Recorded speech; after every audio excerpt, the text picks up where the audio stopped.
No programa de hoje a gente vai ter o prazer de conversar com a pesquisadora, professora, catedrática Mariana Schmink, da Universidade da Flórida, em Gainesville. E é um prazer muito grande recebê-la aqui no NAIA, Núcleo de Estudos Avançados da Amazônia, durante esse evento importante que é o CIALAT, na Universidade Federal do Pará. Mariana, eu só queria te dar as boas-vindas e nos sentimos muito honrados de ter você aqui. Seja bem-vinda. Obrigada. É sempre um prazer estar aqui no NAIA, que a gente tem uma relação de longa data com o NAIA, e muito obrigada pela oportunidade para compartilhar um pouco minha visão, minhas ideias e minha experiência aqui na região. Então, Mariana, eu queria começar esse bate-papo contigo pedindo que você se apresentasse, falasse um pouco quem é a Mariane e fala um pouco pra gente, né, do que tem sido esses dias pós-academia, digamos assim. Sim, bom, em primeiro lugar, muito obrigado pelo convite para estar aqui. É uma honra muito grande.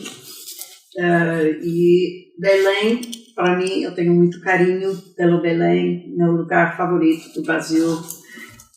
São quase 50 anos que eu venho aqui e é sempre um prazer, então muito obrigada.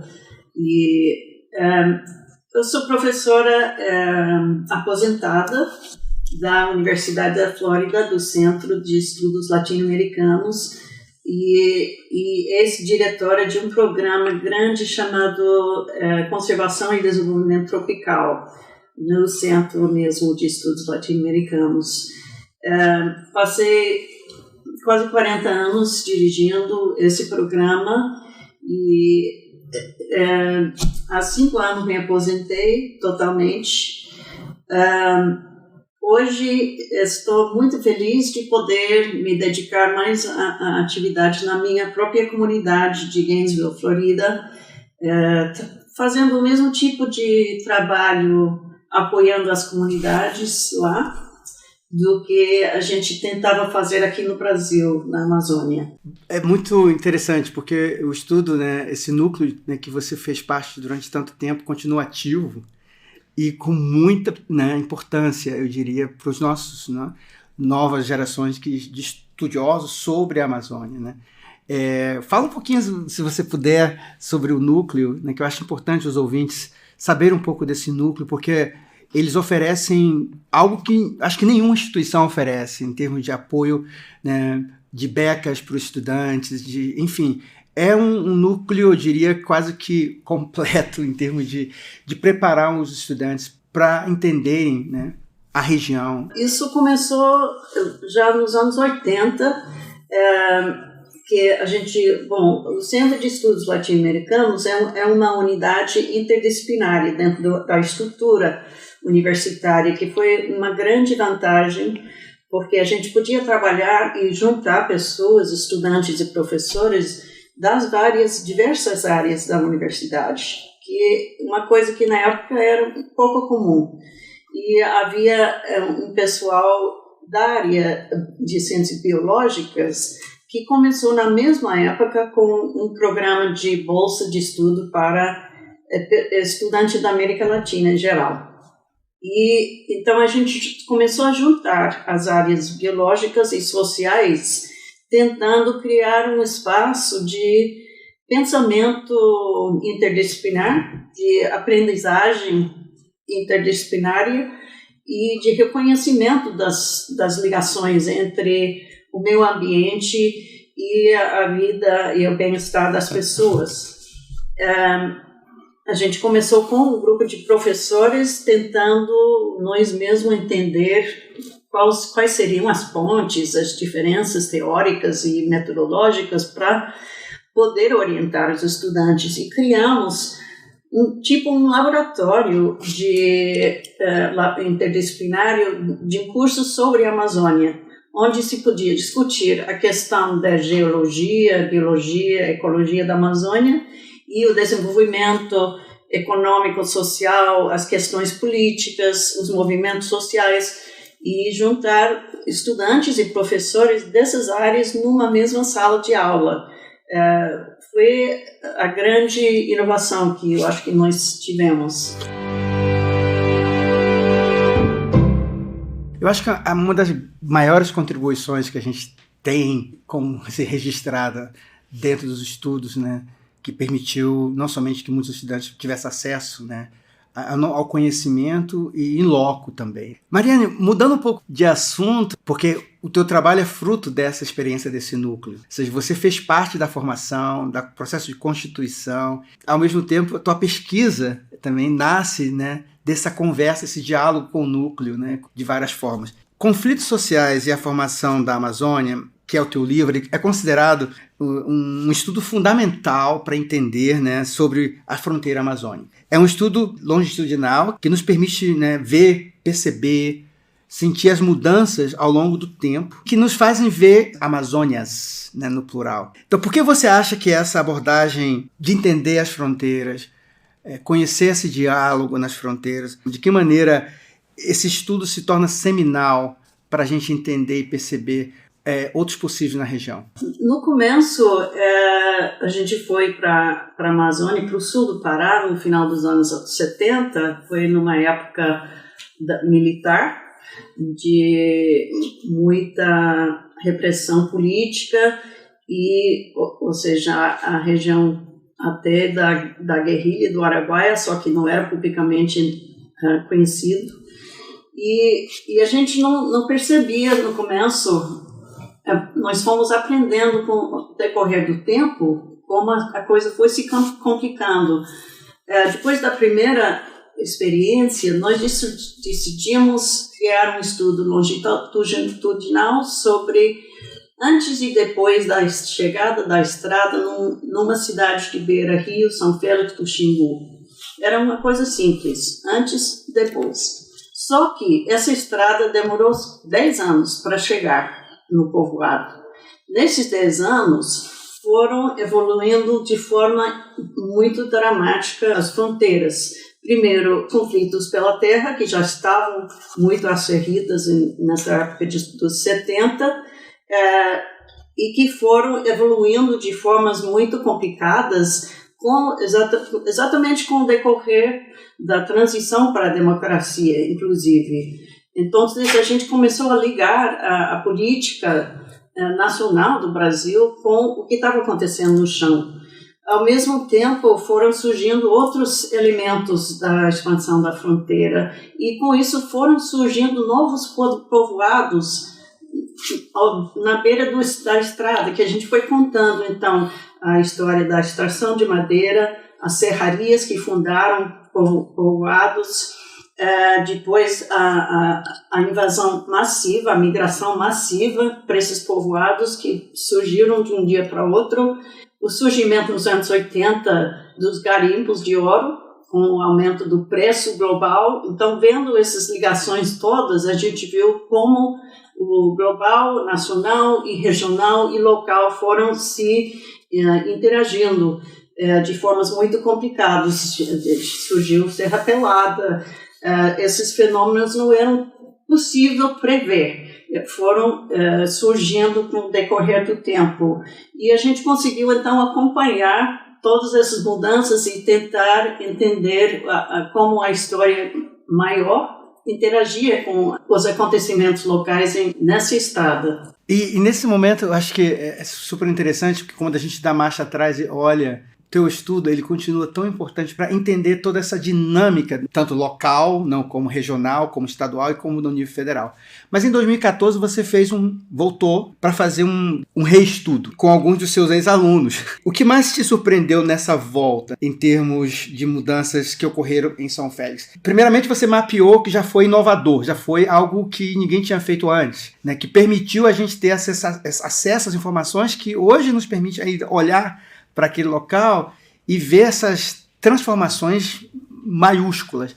Mas em 2014, o que você acha que nessa volta, o que mais te surpreendeu? Foi um choque muito grande. A gente conhecia São Félix como um povoado pacato de seringueiros, castanheiros, de 2.000 pessoas. Em 2014 já era uma cidade de dezenas de milhares de pessoas. A parte da beira da estrada estava totalmente esquecida, tudo se virava para a estrada, que já tinha chegado a tempo. Parecia qualquer cidade de fronteira, que a gente... E haviam helicópteros saindo e chegando, trazendo o mumuru que estava sendo extraído na área.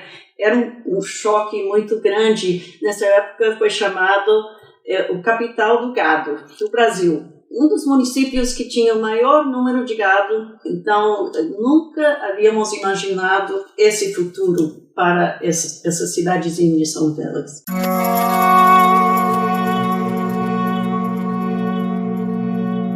Naquele momento, quase poucas pessoas tinham acesso, talvez, ao livro, né, aos achados da pesquisa. E aí houve o momento da tradução. Como essa descoberta em português para a comunidade, como no caso de São Félix do Xingu, de que maneira você acha que essa contribuição chegando ao Brasil na língua portuguesa contribuiu não somente para os pesquisadores olhar nessa região, ver a progressão dessa transformação local? Como é que foi essa acolhida, esse recebimento do teu livro? Foi muito legal, porque o livro foi publicado em 92. Somente 20 anos mais tarde, em 2012, conseguimos traduzi-lo e publicá-lo. E nós, então, levamos uma caixa de livros para a região para distribuir para as pessoas. Mas já tinha passado 20 anos, então poucas pessoas lembravam da gente. A gente achou algumas pessoas, mas para a maioria das pessoas era uma novidade. Alguém escreveu um livro sobre nossa cidade. E foi uma alegria muito grande ver as pessoas lendo o livro, fazendo pesquisa no livro sobre sua própria história, que hoje é um livro de história. Quem faz o prefácio do livro em português é o Lúcio, né? Sim, sim. Fala um pouquinho da importância do Lúcio ter prefaciado o livro em português.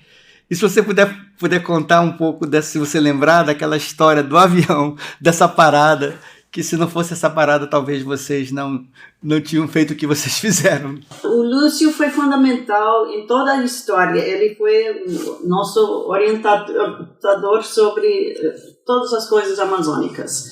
E a gente criou uma grande amizade com ele. Então, foi uma pessoa muito importante para mim, pessoalmente, profissionalmente, e fiquei muito feliz que ele concordou em fazer a apresentação do livro. A história do avião é de 76, que a gente estava viajando pela região de avião pequeno, porque esses aviões circulavam por conta dos garimpos. Como era pequeno, tinha que parar para abastecer no caminho, e essa parada foi em São Félix do Xingu. Aproveitamos para ir para a cidadezinha, conhecer, e foi quando a gente descobriu que era uma cidade muito pequena, mas que o povo estava esperando a chegada dessa estrada, com muita esperança e ansiedade também. E isso, então, inspirou nossa ideia de estudar o impacto da estrada. A apresentação do Lúcio realmente capsula, né, a essência do trabalho que vocês fizeram. E depois de São Félix, você começou a trabalhar no Acre. Foi. Daí tem toda uma história do Acre. E por que você decidiu, né, mudar do Acre, né, para o outro lado da Amazônia brasileira? Como é que foi esse giro, digamos, epistemológico, talvez de 180 graus? Depois da experiência de 15 anos de pesquisa de campo no sul do Pará, onde quase não se via mais paraense, era uma migração muito grande, mudanças dramáticas e muitos anos tentando entender as coisas e colocar no papel, eu fiquei um pouco frustrada por ter registrado tudo isso, as mudanças, sem fazer nenhuma contribuição para os problemas que a gente viu acontecendo na nossa frente. E coincidiu em 80, fomos convidados pela Universidade Federal do Acre. O reitor, Moacir Fecuri, nos convidou para começar a trabalhar no Acre. Eu já sabia do Acre pela questão do movimento de seringueiros, do Chico Mendes, que eu consegui conhecer pessoalmente.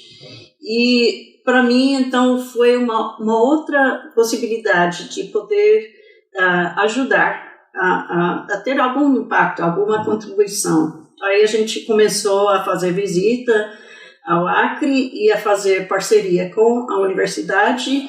Nós ajudamos a fundar uma ONG chamada PESACRE, que foi criado com essa perspectiva de trabalho de campo com produtores para ajudarem a melhorar suas formas de vida sem destruir a floresta, digamos, trabalhar não somente com seringueiro, mas colono também e índios.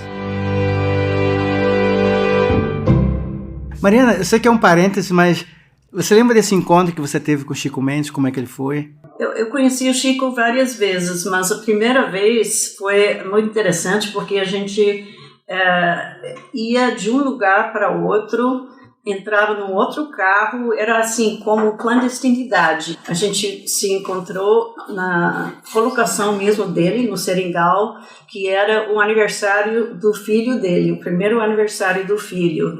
E nós fomos convidados a conhecê-lo nesta ocasião. Uau! Que momento, eu imagino, que deve ter sido, né?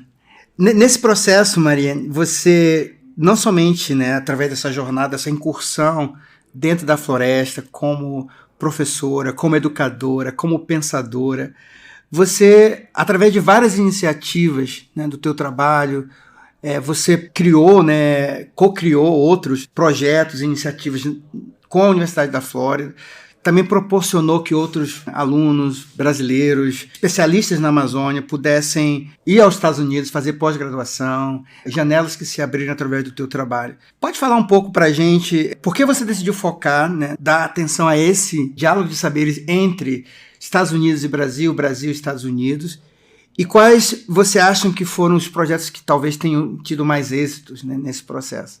Olha, isso foi uma meta, um objetivo da gente desde o começo, a partir do nosso grande professor Charles Wagner, que era antropólogo, já tinha essas relações aqui com o NAIA, com o Museu Geld aqui no Brasil, e já estava trazendo pessoas do Brasil para os Estados Unidos. O que a gente fez foi procurar formas de financiamento para expandir isso.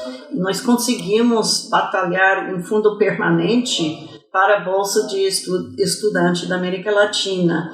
E com isso, pudemos institucionalizar nosso programa. Não era mais um projeto. Então, a gente passou a ter na sala de aula pessoas de vários países e várias áreas de estudo trabalhando em conjunto. Então, eu, como antropóloga também, nunca achei que a gente pudesse trabalhar sozinho sem ter esse tipo de parceria com as pessoas do local. E com isso também, os brasileiros, por exemplo, puderam interagir com pessoas de outros países, reconhecendo os mesmos problemas e vendo formas diferentes de enfrentá-los. Então foi muito enriquecedor e até hoje continua sendo. Continua, né? E tem sido muito proteico, né, esse diálogo. Não somente para os alunos daqui que vão para lá e vice-versa, mas eu acho que para a região em si, porque quem se beneficia disso é a própria região, pelo nível de pesquisa, né, de coleta de dados que tem sido feitos nesse projeto. Além do trabalho em fronteiras e na formação de brasileiros, você também teve um foco em gênero ao longo da sua carreira. Na América Latina, além do Brasil, teu trabalho sobre gênero é considerado uma contribuição realmente importante. Você pode contar-nos mais sobre esse trabalho e por que você acha que tem sido tão influente, né? Essa nuance importante do teu trabalho, da tua contribuição como pesquisadora. Eu não sei se foi tão grande o sucesso, porque eu vejo que as batalhas não conquistamos ainda o espaço para ter, digamos, igual tipo de oportunidade na hora de colocar ideias, de propor soluções. E é uma longa caminhada ainda, eu acho. Mas a gente começou, na época era um tema novo, e a gente começou a tentar incorporar.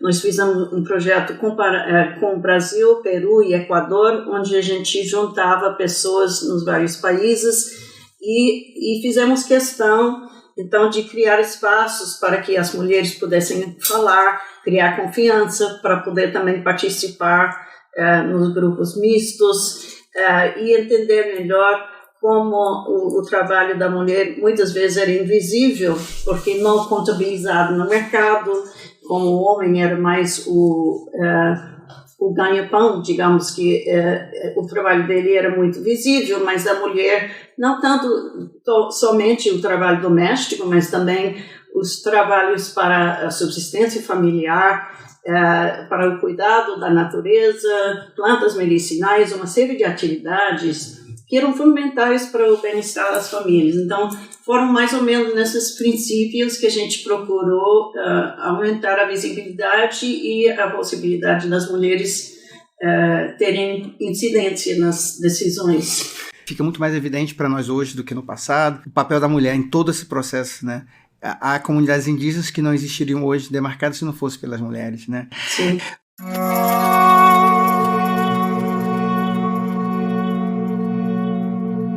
Mariana, eu queria te agradecer muito por essa conversa, poder te ouvir de viva voz. E eu queria que a gente terminasse esse bate-papo falando o que você espera para a pesquisa na Amazônia, desse processo que a gente está agora de crise climática. A gente tem uma COP que vai acontecer aqui em Belém no ano que vem. Tem vários desafios e várias interrogações sobre o futuro da região, né?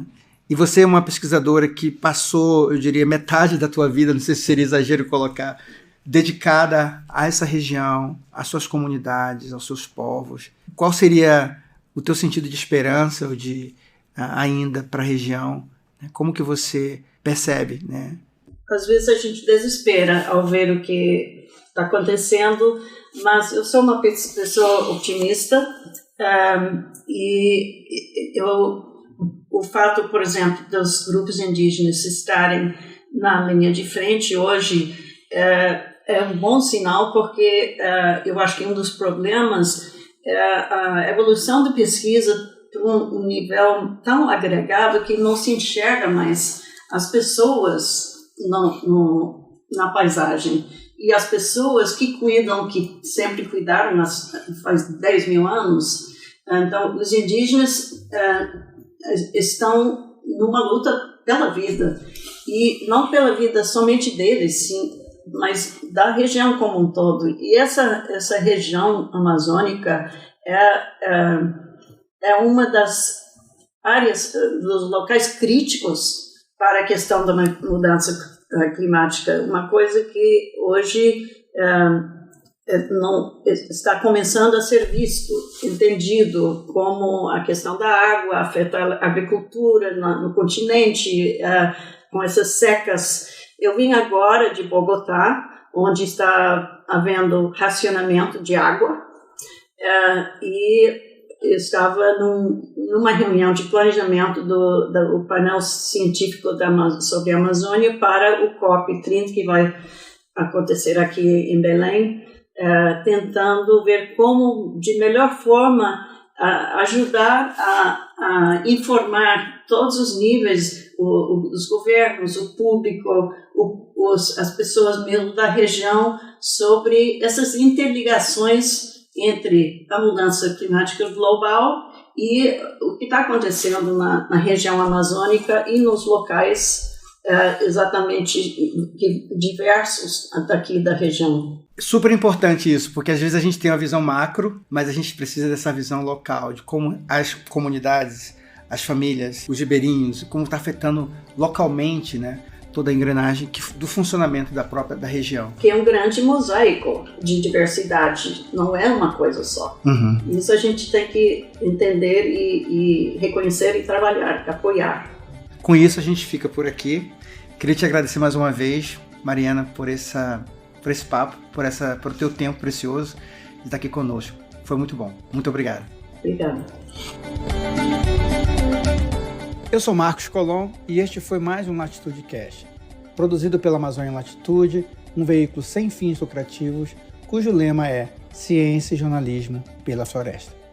Se você gostou deste programa, avalie a gente no seu tocador de podcast e siga a Amazônia Latitude nas redes sociais. Se puder, Contribua para que a nossa equipe continue produzindo novos conteúdos. Você pode fazer uma doação pelo Pix amazonialatitude@gmail.com. Repetindo, amazonialatitude@gmail.com. Confira ainda notícias, artigos, colunas, resenhas, fotogalerias e muito mais no nosso site www.amazonialatitude.com. O roteiro e a locução são de Marcos Colom, a edição sonora é de Júlio César Geraldo e a revisão é de Isabela Galante.